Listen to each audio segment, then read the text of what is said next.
Outro elemento que a gente pode adicionar no nosso modelo são as associações direcionadas. Já comentei ali atrás um pouquinho sobre as associações direcionadas, que são relacionamentos mostrando a direção da navegação, né? Então ela vai indicar qual o controle, para onde flui de um classificador para o outro.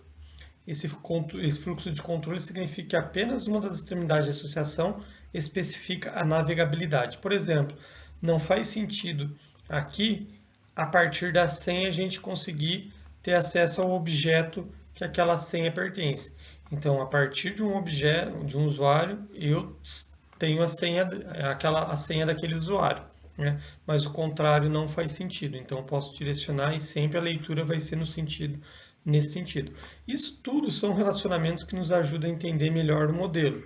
Aqui é um caso clássico, aqui que fica muito claro isso, mas dependendo do modelo, a associação nos ajuda a ter uma leitura melhor desse modelo. Bom, outro conceito que é bem importante, principalmente para a gente diferenciar das interfaces, são classes abstratas. Classes abstratas são classes que não podem ser instanciadas. Então, elas são basicamente um modelo para outra classe. A gente vai utilizar as classes abstratas, né, para definir métodos, tanto métodos concretos quanto os abstratos. Os concretos são aqueles já implementados, e os abstratos são apenas a assinatura do método, que a classe então implementará. A gente usa muito isso para, por exemplo, fazer reuso de código. Em vez de a gente fazer várias classes com os mesmos métodos, a gente pode fazer uma classe que tenha uma classe abstrata que seja esse modelo que todas as classes filhas sigam. Bom, os métodos abstratos, todas as classes filhas concretas devem implementar esse método, e os métodos concretos podem ser herdados ou modificados, né? Então, no caso, sobre escritos. Bom, nas classes abstratas, a gente vai pensar aqui um pouco, né, como que elas vão funcionar.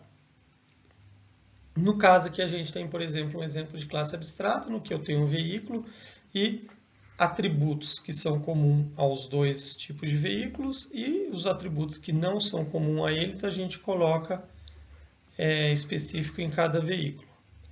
E no caso aqui, eu tenho 3 métodos, os 3 são comuns aos dois. E a gente tem 2 métodos concretos e um método que não é concreto, ele é abstrato, acelera. Então, basicamente, a gente vai ter, se a gente for fazer em Java, né, o carro extende veículo e a moto extende. Bom, então, quando a gente fala de classe abstrata, né, até agora eu falei aqui no slide anterior sobre características técnicas de implementação. O importante é a gente entender quando que num projeto de software você vai utilizar a classe abstrata, né? Então, a gente não está muito preocupado na implementação em si, mas no conceito por trás dela, quando que é adequado o seu uso. Bom, quando a gente utiliza a classe abstrata, a gente está usando um relacionamento de generalização. Então, basicamente, a gente está preocupado se a classe abstrata é o recurso mais apropriado para aquele modelo em questão. Então, ele deve ser utilizado apenas se realmente existe uma hierarquização, pois a instância da classe filha é sempre a instância da classe mãe ou classe pai. Então, se você não consegue enxergar uma hierarquia e não consegue ver que aquela classe filha é da mesma família da classe pai, talvez não seja, com certeza, na verdade, não é a melhor forma de representar. E tem que ter características próprias que diferenciem os filhos, né? Senão também não tem muito sentido. Uma vez identificado que a generalização é realmente uma boa solução, então deve-se pensar se a classe abstrata é necessária. Porque a classe abstrata é um modelo genérico, né? Ela não vai ser implementada. Então você tem realmente coisas que são implementáveis por todas as filhas, né? Igual aqui no caso, tem atributos genéricos que vai descrever todos esses caras? Se sim, então você utiliza a classe abstrata. Bom, então a classe abstrata não pode ser instanciada, no entanto, ela pode ser associada a outra classe, né? Porque ela é um tipo de objeto pai. Todos os filhos são daquele tipo. Então, por exemplo, quando eu falei do modelo anterior ali, se eu pensar no estacionamento, o que eu estaciono? Se você tiver lá uma classe estaciona, estacionamento, você vai associar ela a todos os tipos de veículo. Carro, moto, caminhão e assim por diante. Então, eu estaciono veículos. A gente pode ter esse relacionamento direto entre estacionamento e veículos e não a todos os seus filhos, né? Especificamente a todos os seus filhos. Então, a gente pode criar um relacionamento mais inteligente, que seria você estaciona veículos.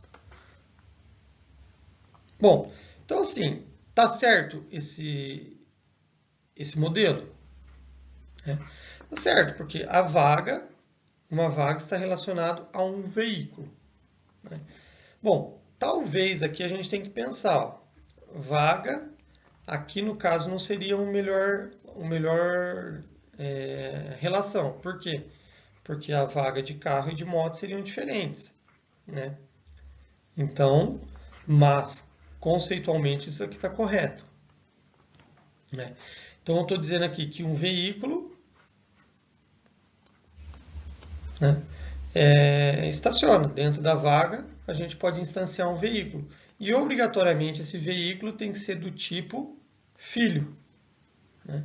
Então, quando você instancia um veículo, você tem que dizer depois lá para frente, né, na hora de instanciação, quem vai estacionar. É um carro ou uma moto? Isso daqui é só a gente lembrar um pouquinho lá para trás o conceito de orientação a objeto. A gente tem uma divisão aqui muito clara. Então, assim, quem estaciona na vaga, eu vou declarar um veículo, eu declarei um objeto do tipo veículo e aqui eu instancio. Então, esse meu objeto declarado veículo é do tipo carro. Tá? Bom, então é isso. Quando a gente faz esse relacionamento com a classe abstrata, obrigatoriamente você vai ter que instanciar um objeto filho. E daí vocês vão pensar se o modelo funciona bem ou não. Tá? Depois, um outro conceito que é muito parecido com classe abstrata, né, quando a gente aprende orientação a objeto, são as interfaces, mas conceitualmente são totalmente diferentes. Bom, os conceitos são bem diferentes, porque uma interface é uma coleção de operações empregadas para especificar o serviço. Quando a gente fala de classe abstrata, a gente está falando de hierarquização, classe pai e classe filho. Já a interface, a gente não está falando de hierarquização, a gente está falando de um contrato que qualquer classe pode implementar. Não necessariamente a classe que implementa faz parte da família daquele contrato, até porque uma interface não é uma família, ela só especifica métodos, ela não tem atributos, já por isso que a classe abstrata tem atributos, porque os atributos que caracterizam a classe. Como a interface não tem atributos, ela não é caracterizada, né? Então é totalmente diferente o conceito. Então a interface ela tem um comportamento desejado, né? Independente de como vai ser implementado. Então basicamente é o seguinte: a gente tem uma rede elétrica e a gente tem algum equipamento. Como que esse equipamento acessa a rede elétrica? Né? Então é isso que a gente quer fazer. Quando a gente fala de uma interface, a gente pode ter diferentes tipos de equipamentos, né, que estão aqui, que utilizam aquela interface, que realizam aquela interface. Então, eu preciso de equipamentos que acessem a rede elétrica. O que tem que ter esse equipamento? 110 volts, por exemplo, e 2 pinos. Depois, qualquer equipamento eu posso usar e conectar no outro lado, que seria a rede elétrica. Né? Então, realiza o serviço de prover energia elétrica e esse cara depende do serviço provido para funcionar. Bom, então quando a gente fala de interface, em UML a gente vai fazer esse relacionamento.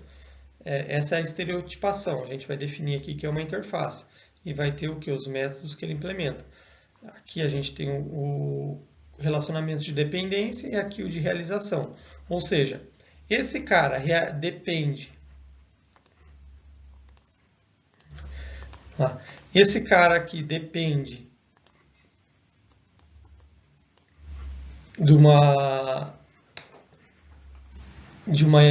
rede elétrica, e a rede elétrica implementa esse serviço. Bom, e aqui são o estereótipo de componente. Então é aquela caixa preta, eu não sei como que é implementado. Bom, então a interface é um contrato que estipula que existe um método conectar, que deve ser implementado pela classe que a realiza. O componente TV depende da interface tomada, ou seja, ela precisa chamar um método conectar de alguma classe que implemente essa interface tomada. Por exemplo, eu poderia aqui não ter uma rede elétrica, eu poderia ter um gerador, né, uma bateria, outros tipos de componentes que implementam aquela interface. E esse cara iria funcionar da mesma forma. Aqui é um outro estereótipo, você não precisa mostrar a rede elétrica total. Quer dizer, a interface total, você representa ele somente por uma bola. Então esse cara aqui, esse é a realização e esse é a dependência.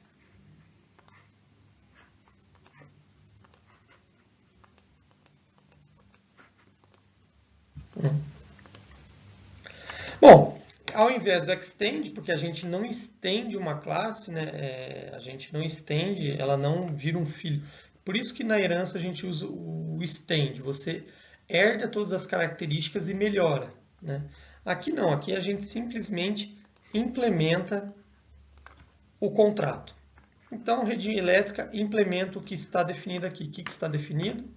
Esse método. Lógico que você pode implementar na classe que realiza, você pode implementar outros métodos que não estão definidos na interface. E a classe TV, ela depende do quê? Ela precisa declarar um objeto do tipo tomada. E esse tomada vai ser qualquer instância de classes que a realizam. No caso aqui, a gente só tem a rede elétrica que realiza ela. Então vamos lá, diferença entre interface e classes abstratas. Classes abstratas e interface têm implementações parecidas, né, pois as duas não são instanciáveis. No entanto, as classes abstratas podem ter atributos e métodos, que é o quê? O que caracteriza uma classe, né? São principalmente os atributos. Além disso, ela pode ter métodos concretos. As interfaces, por sua vez, só têm métodos abstratos, uma vez que ela é simplesmente um contrato que diz o que deve ser implementado. Os propósitos também são bem diferentes, como a gente viu aí para trás. Então, as classes abstratas, sempre a gente define uma hierarquia, ou seja, a gente está pensando numa família. A classe ou não é completa ou não se deseja que tenham objetos desse tipo. Hierarquia está associada a elementos pertencentes ao mesmo grupo, ao qual possamos criar níveis. Então, sempre, de novo reforçando, precisa ter hierarquização para a gente falar de herança. Normalmente, uma classe abstrata é utilizada para agrupar atributos e métodos comuns às classes que pertençam à mesma hierarquia. Então, no caso aqui, a gente tinha classes comuns que poderiam ser, e a gente pode depois melhorar esse modelo. Quando a gente utiliza herança, tem que tomar muito cuidado, pois quando essa herança cresce, pode ser mais prejudicial do que benéfica se você não pensar se aquele teu modelo realmente suporta todos os tipos de filho daquela classe mãe. Então, por exemplo, imagine que a gente criou uma herança dessa forma. A gente tem então um animal que seria o pai de todos aqui, a classe abstrata. E embaixo dele a gente tem mamífero, que pode ser um gato ou cachorro. E definimos o método andar. Ou seja, a gente está considerando que todos os animais podem andar. Lógico, a gente fez isso pensando nos mamíferos. Mas quando a gente estende esse modelo, será que essa hierarquia faz sentido? Bom, se a gente estender, a gente colocou aves e peixes. Então aqui começa a não fazer sentido, principalmente para os peixes, né? Então você teria que reestruturar todo o seu modelo, porque vocês pensaram uma hierarquia não muito bem lá no começo. Bom, a herança também origina um forte acoplamento, porque qualquer modificação em uma classe pai vai exigir uma alteração de todas as suas classes filhas, já que todas as classes filhas são também classes pais. E daí tem que tomar cuidado para ver se isso não tem algum problema no modelo na implementação. Então a gente teria esse problema aí. Bom, a gente poderia, logicamente, fazer o quê? Andar como ele é um contrato especificado pelos mamíferos, a gente poderia colocar isso como uma interface, né? Então os mamíferos andam. Mas até se vocês colocarem baleia aí, vocês vão ver que essa interface não ficaria correta aqui, né? Mas seria mais fácil da gente implementar mais para frente. Talvez a gente não seria o adequado aqui, né? Mas seria uma solução um pouco menos pior do que aquela da esquerda. Bom, então a interface não está associada à hierarquia, e sim os contratos que a classe realiza.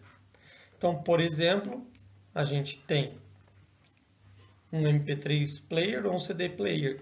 Os dois players realizam essas operações, ou seja, os dois começam, param e dão pause numa música ou em algum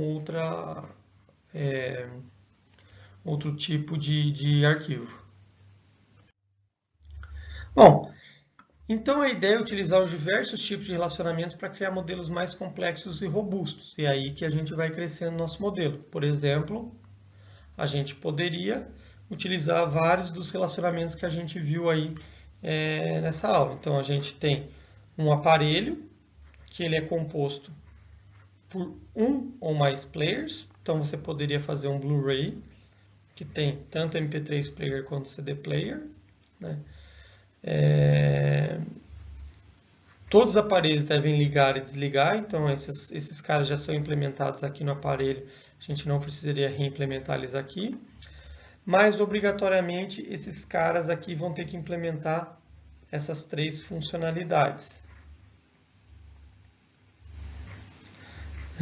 Quer dizer, esses caras aqui têm que implementar essas três funcionalidades. E você pode agregar ou compor vários desses objetos aqui nos objetos desse lado aqui. Então, por exemplo, esse modelo diz que você poderia fazer um Blu-ray com MP3 e CD player, ou um Blu-ray apenas com MP3, um rádio com CD player, um rádio com CD player e MP3 player.